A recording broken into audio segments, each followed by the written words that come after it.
I think बहुत सारी चीज़ें सोशल मीडिया की एज में आके बहुत सारे और मतलब इख्तियार कर लेती हैं. What I really mean to say कि ख़वातीन को डिसीजन मेकिंग और साथ में एक पूरी मालूमात वो होना बहुत ज़रूरी है कि उसको अपनी ज़िंदगी में क्या करना है, कैसे करना है, कब करना है या कब नहीं करना है. Because she is the one who is going to give birth to a baby. She is going through the 9 months process. So मतलब if a woman say no कि no I don't need any baby, तो मतलब that should be taken as a last decision of her, right? नहीं, I think देखिए मैं चूँकि बात कर रही हूँ कि फैमिली प्लानिंग के कॉन्टेक्स्ट हमने बात शुरू की कि it's a voluntary choice of the couple. Because जब भी आपको बच्चा करना है दोनों हस्बैंड एंड वाइफ को एक परफेक्ट अंडरस्टैंडिंग के साथ करना चाहिए.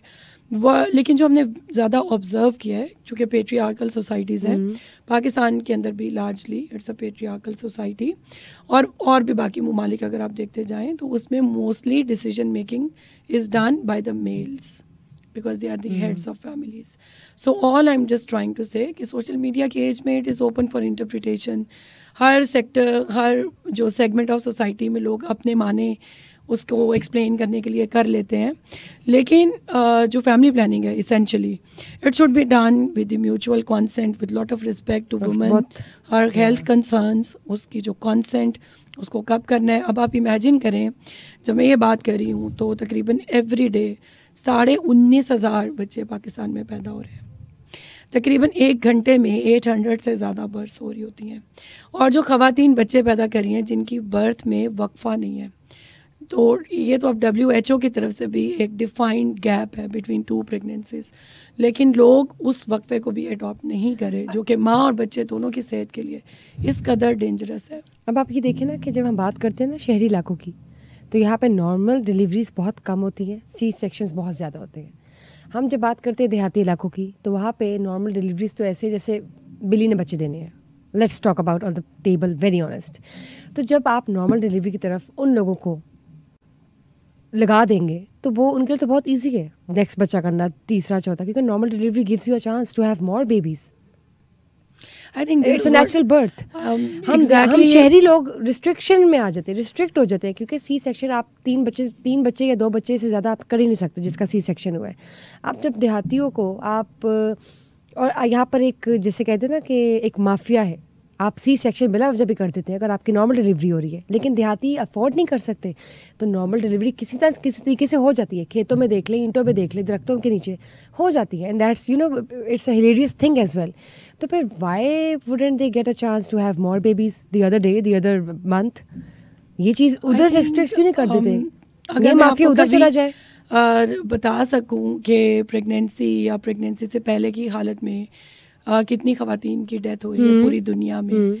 तकरीबन हर 2 मिनट के बाद एक औरत की डेथ होती है because she faces complications during pregnancy और गिविंग बर्थ टू बेबीज. और हमें तो हर उस औरत को बचाना है कि जो बचाई जा सकती है. लेकिन आप अक्सर फैमिली प्लानिंग में देहाती इलाकों में नॉर्मल डिलीवरीज बहुत ज़्यादा होती है. You see you must have experience yourself around जो हेल्पिंग स्टाफ है आप जिनकी जब हम बात करते हैं. मेरे सामने तो लोग हैं जो अभी मेरे ख्याल से एक 12वां बच्चा पैदा कर रही है and she has a normal delivery and she is so fine with it. तो जब आप एक चांस दे रहे हैं उन लोगों को, तो अगर ये माफिया शहरी लोगों के लिए क्योंकि वो अफोर्ड कर सकते हैं सी सेक्शन, तो फिर आप यही माफिया या यही प्रोजेक्ट आप देहातों में ले जाएं ताकि उनको पता हो कि जी अगला दूसरा तीसरा बच्चा हो ही नहीं सकता, क्योंकि वो लोग 12 13 14 15 16 बच्चे तो आराम से फिर दे देती हैं क्योंकि उनके तो नॉर्मल हो रहे हैं. आई थिंक पॉपुलेशन कंट्रोल अगर आपने करना है तो फिर ऐसे करें. देखिए बात ये है कि बेबीज़ को कंसीव करना, उनको जन्म देना, फिर उसके बाद उनकी पूरी ज़िंदगी की रिस्पॉन्सिबिलिटीज़ और उनको एंड तक, जैसे हमारा एक कल्चर है mostly parents are associated with kids probably till the last breath of their life. इसको पूरे को समझने की ज़रूरत है.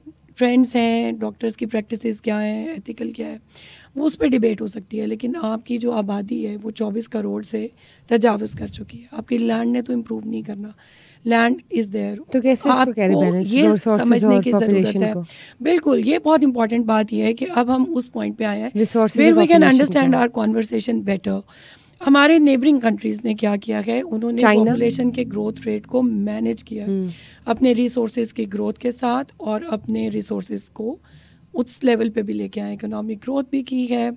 आप अगर हम इंडिया की मिसाल दे सकें, उन्होंने रिप्लेसमेंट लेवल को टच किया है. चाइना की मैं इसलिए आज शायद मिसाल को डिस्कस ना कर पाऊँ बिकॉज 2013 में they abandoned their one child policy because they were facing negative consequences of following that policy for a longer time. और आबादी एक बहुत ही ट्रिकी टॉपिक है, इस बहुत मल्टी लेयर टॉपिक है. Probably one of the reasons that we can't form a single understanding about it, वो इसकी खुद की कॉम्प्लेक्सिटी है. और आपको कुछ डेकेड्स लगते हैं to see the consequences of following one policy. अब फॉर एग्जांपल आज मैं जो कैंपेन्स चला रहा हूँ, आप देखिएगा इसका 20 साल के बाद आपको इम्पैक्ट नज़र आएगा. तो आप कहेंगे जी 20 साल के बाद क्यों? बिकॉज जिन बच्चों ने जिन यंगस्टर्स ने वो देखना है, they get into marriage, then we need to see what is their trend towards the family planning. So this is how आपको एक पॉलिसी जो आज आप अडॉप्ट करते हैं उसके कॉन्सिक्वेंसेस देखने पड़ते हैं. You have to see inter generational trend and then आपकी जो आज की यंग जनरेशन है जब ये मैरिड होगी, so what would be their behaviour pattern towards family planning. But I was referring to pre marital counselling, जो कि बहुत ही एक इंटरेस्टिंग कॉन्सेप्ट है और ये बाकी सारे मुस्लिम ममालिक में बहुत अच्छे तरीके से पहले से इम्प्लीमेंट हो रहा है कि उसमें आपको इतनी अवेयरनेस दे दी जाए, instead of considering it as a taboo topic and you think that you don't need to discuss it, I think they discuss it in its entirety. Should be part of the educational institutes and the syllabus, I guess. Absolutely. वो one way or the other उनकी schooling, उनके syllabus और उनकी जो community की counseling है उसमें वो इसको include करते हैं. Instead of thinking it as a topic जिसको you can brush it under the carpet and never really talk about it. और आप आंखें बंद कर लें और आप ये assume करें कि ये टॉपिक दुनिया में एग्जिस्ट नहीं करता. I think reproductive health like all other health matters, आपको फॉर एग्जांपल जैसे हमारे किसी को हो जाए दिल का मसला, वो आपको बता सकते हैं. किसी को डायबिटीज़ हो जाए, कुछ छुपाते हैं कुछ बता देते हैं. कुछ अपनी लाइफस्टाइल में वज़न कम करना चाहते हैं, कुछ को स्मोकिंग छोड़नी है. ये हर चीज़ आपके बिहेवियर पैटर्न के साथ जुड़ी हुई है. आप लाइफस्टाइल में तब्दीली लेके आएँ तो you can easily manage it. So population management भी कुछ ऐसा ही कॉन्सेप्ट है कि आप बिहेवियर चेंज करें, लाइफस्टाइल और थिंकिंग को चेंज करें तो you can easily implement it. Domestic violence leads to more population, how? या सुनने में बहुत अजीब साउंड करता है लेकिन आई वॉज ऑल्सो इंट्रीग्ड. लेकिन हमने पंजाब के बहुत सारे अजला में जो रिसर्च कैरी आउट की गई वहाँ से हमें ये पता चला कि जहाँ पे भी डोमेस्टिक वायलेंस ज़्यादा है वहाँ पे पॉपुलेशन ग्रोथ बहुत हाई है. और उसकी शायद एक बहुत बड़ी फैक्टर ये भी हो कि ख़वातीन पे डिसीजन इज़ इम्पोज्ड.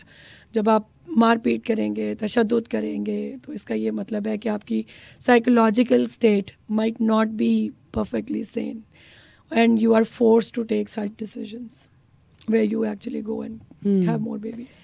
तो पंजाब वेलफेयर डिपार्टमेंट से पहले आपने और कौन कौन से डिपार्टमेंट में सर्विसेज दी हैं? अच्छा, बहुत ही इंटरेस्टिंग सवाल ये है कि मैंने इससे पहले बहुत सारा culture, communication, media, information, local governments और स्कूल एजुकेशन मतलब आपने डिफरेंट डिपार्टमेंट्स को टच किया है. Absolutely, versatile. बिल्कुल. और वो सब एक्सपीरियंस जितने थे उन्होंने मुझे इस डिपार्टमेंट की वर्किंग में बहुत हेल्प की है क्योंकि this is all behaviour change communication. Society से रिलेटेड है. फिर कल्चर आप देख लें, इट इज़ ऑल्सो फ्यूचर को लेके चलना होता है. Obviously it's associated with your future as well. तो जिम्मेदारी तो बहुत ज़्यादा हो जाती होगी. तो आप अपने चैलेंजेस को कैसे फेस करती हैं जो इतने केसेस आते होंगे? How would you take up? और किस तरह का माहौल है, तो ये सब कुछ आप किस तरह लेके चलती हैं being a lady? I think जब आप गवर्नमेंट सर्विस में आ जाते हैं तो आप अपने आप को हार्डली ऐसे तसव्वुर करते हैं कि आप एक खातून हैं. बिकॉज जब आप बैठे हैं आपने काम करना है, पॉलिसी मेकिंग, बहुत सारे प्रोजेक्ट्स, आपने मॉनिटरिंग, एवेलुएशन, फिर आपने नए आइडियाज़ भी सोचने हैं, न्यू इनिशिएटिव्स पे भी काम करना है. फिर एक दिन में I think I work with so many stakeholders, जो डोनर्स हैं, पार्टनर ऑर्गेनाइजेशंस हैं, प्राइवेट सेक्टर से भी हैं, गवर्नमेंट सेक्टर से भी हैं, रिलीजियस क्वार्टर्स भी हैं, बजट से एलोकेट होता है. Yes, because one of the functions that I do as a director general that is to secure resources for the efficient working of the department. और जैसे कि budgeting, finance, all of it. और जैसे कि हमारी अपनी जो सीएम पंजाब है वो खुद एक खातून है, मिस मरीम नवाज शरीफ साहिबा. तो आप ये बताएं कि क्या वो भी आपको इसी में सपोर्ट करती हैं और ये जो हुकूमत है वो क्या क्या काम अंजाम दे रही है? आई थिंक पहले तो मैं ये बताऊं कि जो महकमा बहबूद आबादी it is solely a government department. तो we are working with the funding of the government of Punjab और जो हमारी पॉलिसीज़ हैं वो सब गवर्नमेंट ऑफ पंजाब से ही अप्रूव्ड हैं. And we are working day and night for the execution. As far as chief minister साहिबा इज़ कंसर्न, पहले तो मुझे यही बहुत एक खुशाइन बात लगती है कि पाकिस्तान की हिस्ट्री में she is the first chief minister Punjab. तो ये तो एक बहुत सिंबॉलिकली भी अगर हम देखें तो कई ख़वातीन जो अपनी ज़िंदगी में इसको एक नामुमकिनात में से तसव्वुर करती होंगी, आई थिंक वो नामुमकिन चीज़ तो मुमकिन हो गई। एंड देन सेकंड जो मुझे उनकी बात जो पसंद भी आई, and I think after becoming CM she is pursuing, she is talking about women and empowerment and development, इसको लेके आगे चल रही हैं। तो I think it is the right path, because जो आपका सोशल कैपिटल है जब तक आप उसको फॉर्म नहीं करते, you can't be even talking about economic progress. और तो उनके जो अच्छे प्रोजेक्ट्स चल रहे हैं बिल्कुल साइड बाय साइड, बिल्कुल। सो थोड़ा सोशल कैपिटल की फॉर्मेशन पे काम कर रही हैं। अभी उन्होंने अनाउंस किया ख़वातीन के लिए फ़र्स्ट टाइम स्पोर्ट्स एक्टिविटीज़, तो आई थिंक ये बहुत अच्छे हैं, बहुत सिंबॉलिक जेस्चर्स हैं और इनका बहुत मीनिंगफुल इम्पैक्ट होना चाहिए। अब आप ये देखिए कि एक रिसर्च के मुताबिक, रिसेंटली एक रिसर्च आई है कुछ दिन पहले, कि तकरीबन 1 करोड़ आबादी है उन ख़वातीन की जिनकी उम्र 35 साल से अबव है और वो अनमैरिड है। इसके हवाले से आप क्या कहेंगी? आई थिंक अगेन पाकिस्तान में तो मैरिज एक बहुत ही यूनिवर्सल कॉन्सेप्ट है। वैसे इस रिपोर्ट को जो हमारे अपने रिसर्चर्स हैं they are still checking it out, क्योंकि इसको थोड़ा सा एसरटेन करना ज़रूरी है। बिल्कुल, इसको थोड़ा सा इन्वेस्टिगेट करना मज़ीद बहुत ज़रूरी है। बट अच्छी बात है बिकॉज मीडिया में जब भी इस तरह से रिपोर्ट्स आती हैं people are sensitised, get alert, they do get alert, और उनके ऊपर डिबेट खुलती है।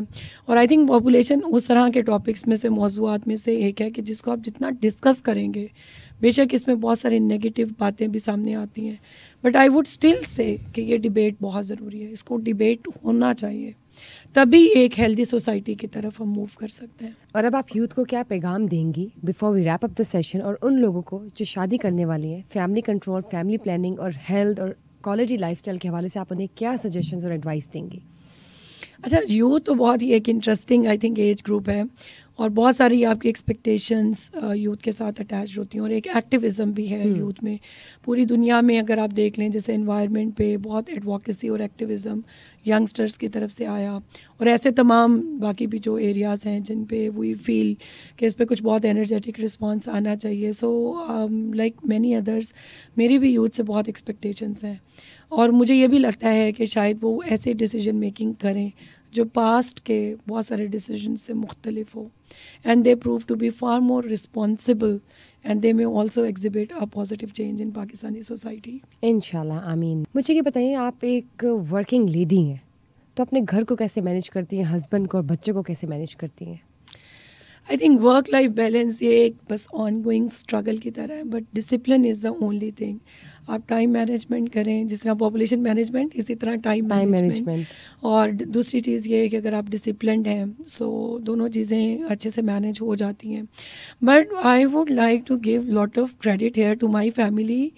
पहले जैसे मेरे फादर और फिर उसके बाद ज़ाहिर है आफ्टर मैरिज, अगर आपकी फैमिली आपको सपोर्ट नहीं दे, even I would like to give credit to my kids, क्योंकि वो भी एक वर्किंग मदर के स्केड्यूल के साथ बिल्कुल एडजस्टमेंट्स करते हैं। एंड मेरी जो बेटी है वो क्लास 5 में है, बेटा क्लास 8 में है, सो दे एक्सपेक्ट के मदर के साथ बहुत वक्त गुजारेंगे। मैं कोशिश भी करती हूँ कि जितना भी फारिग वक्त मिले वो बच्चों के साथ स्पेंड हो सके। फिर चूँकि वो खुद भी पढ़ रहे हैं तो उनकी आपको हर तरह से मॉनिटरिंग भी करनी पड़ती है, but I think it is possible, it is possible. इसके लिए अच्छी बात यह है कि आप आएँ, फैमिलीज़ आपको सपोर्ट करें, तो फिर आप एक बहुत अच्छा इनपुट दे सकते हैं। सो आई वोंट बी सेइंग कि जैसे फैमिली तो सबकी पहली रिस्पॉन्सिबिलिटी होती है, इसमें तो कोई डाउट नहीं है, लेकिन ये भी सोचें कि अल्लाह ताला ने आपको और सलाहियतें दी हैं, आप अपनी जो रेस्ट ऑफ ख़वातीन हैं उनके लिए कितना अच्छा काम भी कर सकते हैं। और पाकिस्तान में और पंजाब में निस्फ से थोड़ा कम है ख़वातीन, लेकिन करोड़ों में है। तो अगर आप सब काम नहीं करेंगे और सिर्फ अपने बच्चों को सामने रखेंगे और फैमिलीज़ को, तो शायद जो अल्लाह ताला ने आपको इतना टैलेंट दिया है, इतनी सलाहियतें कहीं रह जाए पीछे। और जो हम बार बार करते हैं कि जो जेंडर पर्सपेक्टिव आना चाहिए वो बहुत मिसिंग होगा। तो इसलिए मुझसे कभी भी कोई पूछे, मेरी फैमिली में कोई पूछे, आई ऑलवेज से कि बच्चियों को पढ़ाएं, उनको एक मौका ज़रूर दें ज़िंदगी में आगे आने का।